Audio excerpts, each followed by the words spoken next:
Assalamualaikum warahmatullahi wabarakatuh. Kita jumpa lagi di acara TikTok Tips Informasi Kesehatan RSA UGM. Mana ya ini? Selalu nunggu ini ya, tepuk tangan. Ya, di sini saya yang jelas pasti nggak sendiri ya. Di sini udah ditemanin oleh Mas Fardana. Assalamualaikum Mas Fardana. Waalaikumsalam Mbak Putri. Sehat? Alhamdulillah. Alhamdulillah. Sehat. Mas Fardana ini kalau boleh tahu Mas Fardana ini siapa sih? Siapa sih? Siapa ya? Siapa ya saya? Kenalan dulu dong Mas Fardana. Saya Fardana Di Susilo. Saya fisioterapis dari RSA UGM sini juga. Udah itu aja. Udah itu aja. Iya, jadi Mas Fardana itu salah satu fisioterapis kita yang ada di RSA ini ya Mas ya. Udah banyak ya Mas ya temannya sekarang. Banyak banget ya. Alhamdulillah sekarang udah nambah lagi, jadi ya pasien-pasien tertangani, tapi kalau mau kesini lagi ya monggo. Iya ya, tetap rame ya, rame tapi alhamdulillah tertangani ya, rame lancar ya. Oke, jadi gini Mas Fardana, jadi kan kita baru saja ya, Indonesia ini baru saja berpartisipasi di acara SEA Games. Ya. Dan kita juga tahu Indonesia lumayan nih ngeborong medali. Iya, benar. Bahkan medali emasnya banyak juga ya, sekitar medali emasnya itu 87-an. Sekitar 87, bahkan sepak bola ya kalau nggak salah kemarin ya. Sepak bola cetak rekor lagi ya ini ya. Iya ya, medali emas kan. Setelah 32 tahun ya, ternyata keren ya. Alhamdulillah. Iya, walaupun dengan meraihnya itu baku hantam ya. Dengan baku hantam ya. Ya gimana lagi ya. Iya, tapi alhamdulillah ya Indonesia banyak banget juaranya, nggak cuma sepak bola ya, ada banyak. Di basket itu juga yang putri itu cetak sejarah pertama kali saat diadakan SEA Games itu kan pertama kali meraih medali emas. Walaupun ya basket putranya enggak, tapi ya ada ya dari cabang basket bisa meraih medali. Nah, ngomong-ngomong tentang apa namanya olahraga nih Mas. Nah, atlet-atlet itu kan sebelum mempersiapkan sebelum dia diutus untuk lomba SEA Games atau perlombaan yang lain, intinya mereka pasti akan digembleng latihan yang sangat keras ya. Itu gimana sih Mas tipsnya? Jadi kayak maksudnya latihannya itu gimana sih secara teknisnya itu? Iya, kalau latihan itu kan kita ngobrolinnya di banyak cabur ya. Kalau kita spesifik di salah satu cabur tetap semisal sepak bola, basket, renang, pencak silat, angkat berat itu kan tetap latihannya beda-beda. Nah, di situ tetap yang diutamakan kan kayak fleksibilitasnya gimana, daya tahan ototnya gimana, powernya gimana. Secara umum itu ya. Kekuatan otot dan kepelatihan itu pasti punya program sendiri. Tetap dosisnya tetap ngikutin atlet itu tersebut. Ya nggak boleh terlalu berat, boleh terlalu berlebih. Kalau berlebih nanti jadi cedera. Nah, itu tadi. Dosisnya aja. Nah, berarti kan latihan itu untuk mencegah terjadinya cedera ya. Jadi nggak otot kita kaget atau nggak ligamen otot segala macam itu nggak kaget diajak tiba-tiba latihan yang keras gitu ya. Dan bertahap yang jelas. Kalau udah terjadi cedera, sebenarnya penanganan cedera itu sendiri gimana sih Mas? Nggak cuma untuk atlet sih sebenarnya ya. Kayaknya kebanyakan juga masyarakat umum juga pasti ada beberapa yang mengalami cedera. Secara umum gimana? Secara umumnya itu kan kalau di kita di fisioterapi saya mengutip dari jurnalnya BJSM ya, jadi British Journal Sport Medicine ya. Di situ kita penanganan pertamanya ngikutin dari Peace and Love ya. Apa? Peace and Love. Peace and Love ya, ampun, Peace and Love. Peace and Love ya, jadi kayak itu jadi tetap penanganan awal dari Peace dan nanti untuk loadingnya di Love ya. Jadi Peace itu seperti apa? Jadi Peace itu nantinya kalau saat terjadi cedera pertama kali ya kita proteksi dulu. Ada cedera semisal di ankle ya udah kita proteksi dulu ankle-nya ya. Seperti apa nanti penanganannya. Ya udah didiamkan, jangan kalau semisal itu bengkak ya udah jangan sampai buat tumpuan dulu. Nah, kalau mau mungkin pakai crack ya pakai crack dulu. Terus habis itu dielevasikan, kakinya ditinggikan lebih tinggi dari jantung. Jantung nanti biar sirkulasinya bagus. Terus habis itu kita kasih kompresi, kasih penekanan. Bisa dilakukan dengan bandage atau kinesio-tapping untuk mengurangi bengkaknya dengan teknik fan. Kayak gitu, teknik fan jadi yang untuk jaring-jaring tarikannya 0 sampai 20% saja. terus nanti boleh dikompres air es, itu boleh, terus nanti edukasi. Oh, pasti ya, dipastikan edukasi ya. Ke atlet atau ke klien tersebut bahwa jangan pasif aja. Jadi tetap nanti setelah itu harus aktif ringan gerakannya. Boleh ya untuk gerak tapi aktif, ringan. Batas toleransi nyeri. Terus dalam 3 kali 24 jam itu nanti ya avoid antiinflamasi. Jadi hindari dulu obat antiinflamasi dulu. Oh gitu. Karena proses inflamasi itu kan penting juga dari si tubuh kita itu sendiri. Jadi hindari dulu kalau dari mengikuti BJSM itu. Nah setelah itu baru setelah 24 jam sampai 72 jam nanti kita lakukan love. Nah itu tadi. Love itu tadi. Love-nya itu love tadi. Itu tadi ya. Nah, Gini ya. Kita loading. Kita mulai misal bukanya udah mulai turun ya kita gerakan aktif, kita mulai beban ringan sesuai dengan batas toleransi nyerinya. Seperti itu, terus kita harus kasih ke klien sama atlet kita bahwa kita harus optimis nih. Nah, optimis dengan ini harus sembuh. Nah, harus sembuh dengan dengan latihan itu. Nah, vaskularisasi dan exercise. Nah, itu nanti exercise dilakukan juga setelah itu. Jadi tetap ringan, sesuai toleransi, dosisnya tepat. Nah, kayak gitu. Tapi tetap harus dilatih bertahap ya. Nggak boleh berhenti gitu ya. Karena nanti efeknya sendinya itu bakalan berhenti ya kalau cedera di sendi ya. Karena kan butuh fleksibilitas juga. Nah, itu bisa dilatih profesornya seperti apa, kelenturan fleksibilitasnya seperti apa, nanti bisa dilatih. Jadi untuk melatihnya pun bisa didampingi fisioterapis ya Mas ya. Bisa didampingi fisioterapis. Nanti bahkan kalau masih takut-takut bisa konsul ulang ya. Ini udah sampai mana jelas, gitu. Bukan cuma di fisioterapi aja berarti, tapi kalau itu tingkat nanti cederanya seperti apa, ini dikasih spesifik seperti ini, nanti ini kayaknya perlu perusahaan lainnya, udah kita tetap kolaborasi sama yaitu dokter ortopedi bisa, dokter PKO bisa, sama dokter rehabilitasi medik bisa nanti untuk penanganan lebih lanjut seperti apa. Kalau misalnya nggak mau datang ke rumah sakit bisa telepon home care kan, dokternya pun bisa datang ke sana, bisa ngecek, terapisnya pun juga ikut ke sana kan. Fisioterapisnya juga bisa. Jadi nggak perlu susah-susah lagi ya. Jadi kalaupun cedera nggak worry kan ya. Jadi istilahnya jangan takut. Misalnya udah cedera, jadi nggak mau gerak karena takut cedera gitu. Jangan khawatir ya. Semua tetap ada solusinya ya. Nah, kalau misalnya terjadi cedera, kira-kira misalnya itu tadi Mas cedera sendi, untuk waktu pulihnya tuh berapa lama sih Mas? Waktu pulih itu beda-beda ya. Jadi sesuai dengan ya kita itu assessment dulu, pemeriksaan assessment seperti apa, tes spesifik seperti apa, terus yang cederanya itu di mana, entah itu di otot, di ligamen, atau malah di tulangnya seperti apa. Nah, bisa juga ya Mas ya itu. Bisa, tapi kita tetap harus tahu itunya di mana. Nah, itu sambil kita jalan. Kita juga kolaborasi, tetap nggak bisa sendiri. Kolaborasi itu tadi penting juga. Benar-benar. Kalau kita kolaborasi sama siapa ya itu sama dokter. Yang tadi ya udah kita sebutin. Sama tergantung juga ya Mas ringan atau beratnya cederanya itu. Tergantung itu tadi. Ya berarti beda-beda. Kalau pasien juga takut, kliennya juga takut. Iya susah juga nanti ya mau dilatih takut-takut nanti nggak sembuh-sembuh, bahkan bisa memakan waktu lebih lama lagi ya. Kalau misalnya Mas, kan atlet nih kayak kemarin di SEA Games, mereka kan istilahnya digempur dengan pertandingannya bertubi-tubi nih, waktunya berdekatan, itu kan aktivitasnya berat banget. Kira-kira proses pemulihan fisiknya gimana sih Mas? Nah, itu setiap kalau kita bicara tentang SEA Games itu kan luas ya, karena tidak bisa kita ke spesifik untuk ke salah satu cabur, misal nanti di sepak bola gimana, nanti di basket gimana, volley gimana, kayak itu. Nah kita lihat yang olahraga yang populer lah, kayak sepak bola, basket, volley bola, itu sehari main kadang bisa berkali-kali. Terus nanti besoknya istirahat ya, itu pintar-pintarnya juga pelatih fisik juga, pelatih fisik sama pelatihan juga untuk kondisi untuk kekuatannya seperti apa, fleksibilitasnya seperti apa.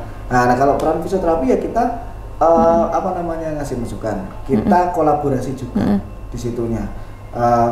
Semisal nanti ada apa namanya atlet ini si A ini kita assessment juga, kita tanyain keluhannya apa, terus saat kemarin ada nggak yang apa namanya badannya yang nggak enak atau apa, kita screening juga. Nah, apalagi kalau dulu punya riwayat apa namanya cedera, kita beda-beda ya juga, kita harus screening juga. Nah ini dulu yang cedera itu udah sembuh total belum atau ada kompensasi enggak kayak gitu.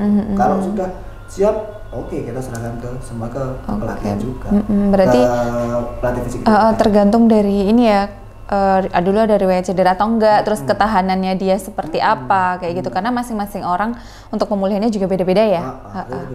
Itu nggak cuma berlaku di atlet ya Mas ya, kayak semua semua juga kayak gitu ya. Kebanyakan sekarang itu harus apa namanya kolaborasi. Benar-benar. Makanan juga. Iya, nggak ada gizi juga ya. Gizinya kita kalau walaupun latihan berat, tapi kalau gizinya kurang juga nggak akan kuat juga ya. Kalau di rehab juga, di fisioterapi kita juga harus tahu nih psikisnya. Nah, psikolog juga masuk di situ. Oh iya ya. Kita lagi stres galau, suruh olahraga, latihan berat gitu.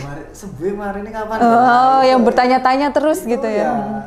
Iya nggak bisa. Berarti peran kalau juga dia masih ini ya. memikir nanti dia juga punya trauma gini. Nah, jadi dia mau latihan ini, aduh nanti takut nih. Padahal itu pada dites kekuatan ototnya sudah bagus, apa-apanya udah bagus.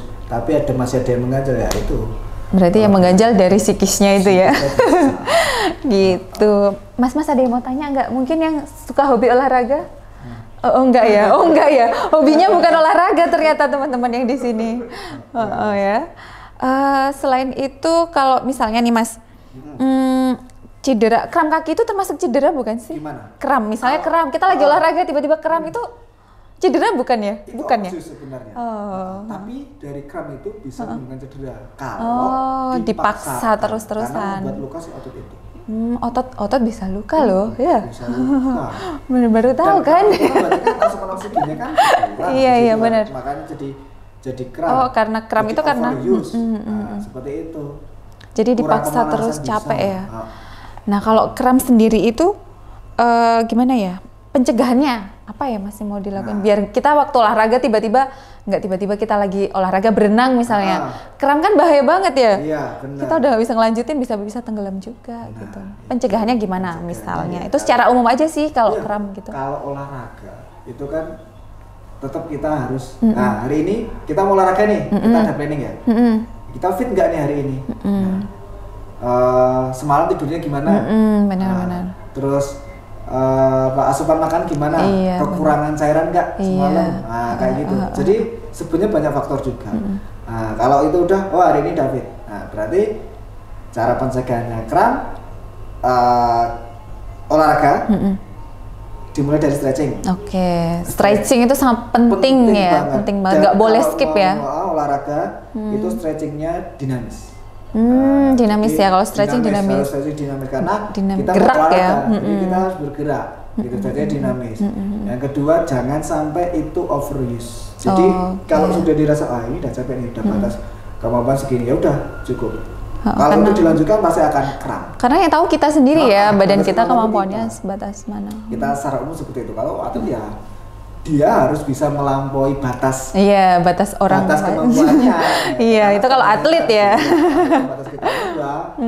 Ya wes lah, gak usah dipaksain. Ya wes lah. Kita juga bukan atlet yang mau lomba ya kan. Kita kan cuma pemhobi aja. Iya, untuk menjaga kebugaran kita tadi itu. Nah, itu tadi yang terakhir juga setelah olahraga juga jangan langsung diam. Kalau langsung diam itu akan mengakibatkan jadi DOMS otot itu. Jadi delay onset muscle soreness. Jadi nanti tahu nggak Mas? Delay, maksudnya dia ngangguk-ngangguk aja. Nanti ada dom, akan jarum, rasanya nggak nyaman. Kaku otot-ototnya itu nggak boleh. Jadi harus tetap stretching. Tapi stretching seperti apa ya? Statis aja. Kalau udah stretching, statis ya.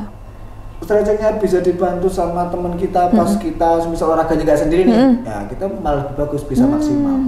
Ya, biasanya gitu ya. Dengan BNF itu tadi. Oke. Berarti memang pencegahannya ya memang harus stretching itu tadi ya, harus stretching benar-benar. Karena nggak boleh skip ya, stretching dan pendinginan itu tadi ya Mas ya, apa namanya? Kalau Cooling down. Kalau stretching kan untuk yang pemanasannya itu harus dinamis. Terus yang terakhir itu untuk cooling down-nya ya statis aja nggak apa-apa, tapi harus itu. Dibantu sama teman juga bisa ya. Oke. Sama kalau yang tadi Mas bahas tentang kita bugar apa enggak kayak gitu. Ada nggak sih Mas kayak misalnya kayak kriterianya menandakan kita bugar gitu kayak gimana? Misalnya mungkin dari heart rate-nya apa sih? Nadinya kita, detak jantung kita. Bisa nggak sih dilihat dari situ? Bisa sebenarnya. Tapi kita harus peka dulu sama diri kita sendiri. Misal kata mau olahraga ya udah kita yang penting kita pola hidup sehat lah. Pola hidup sehat seperti apa ya banyak. Ngaruhnya ke kebugaran juga. Betul. Mana asupan makanan kayak gitu, terus istirahat tidur pola tidur yang baik, yang cukup. Terus kalau bisa ya kita hindari yang rokok lah gitu. Kalau bisa, ada kalau bisa, kalau bisa kok Mas. Saya sendiri juga nggak ngerokok ya. Wah, bisa jadi contoh nih ya ngerokok. Kan di sini juga nggak pada nggak ngerokok. Iya hari ini ya. Saat ini. Sekarang. Iya. Memang itu ya pola hidup memang harus diperbaiki ya. Terus, apa namanya ya kita harus olahraga juga dengan ya kalau bisa itu 150 menit per minggu. Nah 150 menit per minggu. Jadi bisa dibagi 30 menit sehari ya 5 kali aja udah cukup. Nanti kalau udah wah kok enak ya badannya seger nanti bisa dinaikkan sampai 300 menit. Oh sebenarnya ada nggak batasannya maksimal jamnya itu enggak ya? Enggak ya. Cuma minimal ya bisa 150 menit. Tapi yang penting ada ini periode restnya, nggak boleh harus terus-terusan seminggu gitu. Ingat juga olahraganya harus sesuai dengan batas kemampuan kita. Kalau mau nambah lagi lebih bagus, kita harus tahu juga batas kemampuan. Susah mau ke jantung, kita harus tahu juga maksimal jantung kita itu jantung kita itu berapa. Iya benar, tidak boleh. Kan sekarang udah pada tahu ya, 120 dikurangi usia. Itu biasa. Biasanya segitu. Nanti tinggal apa namanya dibagi aja zona 1 sampai zona 5-nya seberapa. Iya, karena ada batas-batasnya zona 1 tuh berapa gitu ya Mas ya itu nanti. Zona 1, zona 2, zona 3, zona 4, zona 5 dan kita mau nanti kemana nih? Nah, misalnya kita mau ke endurance kesehatan ya udah kita ke zona 3 aja, endurance di apa yang aman ya, istilahnya yang aman aja. Itu. Tapi kalau mau menurut berat badan ya udah agak ditingkatin lagi gitu. Malah enggak ya? 2. Oh gitu. Dan dilakukan 30 menit sampai 45 menit itu rutin. Itu harus rutin. Iya ya, nanti konsul lagi sama Mas Fardana nanti ya. Kalau pengen nurunin berat badan. Iya, harus olahraga juga dan harus pola makan sih. Nah itu kayaknya yang susah ya. Kadang kan kita olahraga memang mungkin kita yang seneng olahraga seneng lah gitu. Cuman untuk pola makan kebanyakan memang masih susah mungkin ya gitu. Kalau menurut saya sendiri sih ini ya. Menurut saya sendiri, iya benar. Iya. Kadang kan kalau mau makan kalau kurang asin ya kayak gimana gitu ya. Padahal kan kalau kita ingin mendapatkan badan yang bugar, terus kita harus mengimbangi dengan pola makan yang baik dengan menjaga asupan nutrisi itu tadi, kayak termasuk garam-garam juga mungkin bukan harus dihentikan, mungkin dikurangin gitu. Cuman kan kita kalau kebiasaan ngemil apa segala macam gitu ya. Gitu. Ada yang mau ditanyain nggak Mas? Nah, kalau itu saya mau nambahin, kalau misal boleh. Bangun tidur kita semalaman begadang, pasti besoknya loyo. Iya. Apa namanya sering ngantuk. Itu ngantuan itu ya, ngantuan itu. Bugar sebenarnya itu. Berarti ciri-ciri. Berarti ciri ngantuan itu salah satu ciri kita nggak bugar ya Mas. Ya, benar-benar. Tiba-tiba tidur. Wah itu. Iki. Nah itu pengalaman pribadi. Baterainya berapa ini ya? Ya benar-benar. Berapa? Wah ini nggak bugar banget. Besoknya lagi seperti itu. Wah ini. Berarti emang nggak bugar kalau. Cek ini. Karena kita ngantuan istilahnya kayak gampang tidur, apa kita duduk diam aja pengen tidur, berarti kan itu sebenarnya sinyal ya Mas ya? Sinyal nggak bugar, nggak fit itu. Itu olahraga itu tadi ya. Ada yang mau ditanyain nggak Mas tentang cedera? Nggak ada. Mas Fardana ada yang mau ditambahin tentang cedera mungkin gimana dari segi fisioterapi, mungkin sebaiknya gimana, olahraga gimana, apa yang harus dijaga gitu? Yang jelas kalau mau olahraga itu sesuai batas kemampuan kita aja. Itu penting, pesan penting. Diri. Kalau kita ikut semisal sama teman, kita ikut gengsi, gitu, ngikutin semisal bersepeda atau main bola. Wah, aku masih pengen kuat. Nah, jangan ikut temennya. Mau sehat ya, bukan cari penyakit sebenarnya. Nah, kita harus sesuai batas kemampuan kita sendiri. Kalau lebih bagusnya lagi terprogram dari hitungan dari berapa nih aku nanti saya pencapaiannya berapa, dengan berapa menit saya harus sampai di di heart rate ini. Nah, itu lebih bagus lagi sebenarnya. Yang jelas kita olahraga ya cari sehat, bukan cari penyakit. Intinya sesuai porsinya badan kita, dan jangan lupa stretching, jangan lupa cooling down biar kita nggak terjadi cedera. Kalau sudah terjadi cedera, jangan khawatir, jangan panik dulu, langsung aja ke IGD atau cari bantuan medis terdekat gitu. Kalau misalnya susah, bisa kok langsung telepon ya, nanti disamperin dari IGD RSA mungkin bisa. Gitu. Bahkan nanti untuk perawatan lanjutannya bisa juga dengan tim home care-nya kita. Bahkan di situ lengkap, nanti ada dokter rehab mediknya, sudah ada fisioterapisnya, ada dari ahli gizi segala macam, nanti yang akan ngecek dan memantau ke depannya gitu. Pokoknya jangan takut. Cedera, kita insya Allah kita akan kembalikan fungsi geraknya. Betul, sesuai dengan ahlinya gitu kan. Gitu ya Mas, ada lagi? Udah, mungkin kita rasa cukup ya. Sudah lengkap banget, tadi kita bahas cedera dari SEA Games sampai kita bahas cedera. Yang mau olahraga hati-hati. Terima kasih Mas Fardana sudah sharing bersama kita di kesempatan kali ini. Sampai jumpa lagi. Assalamualaikum warahmatullahi wabarakatuh. Waalaikumsalam.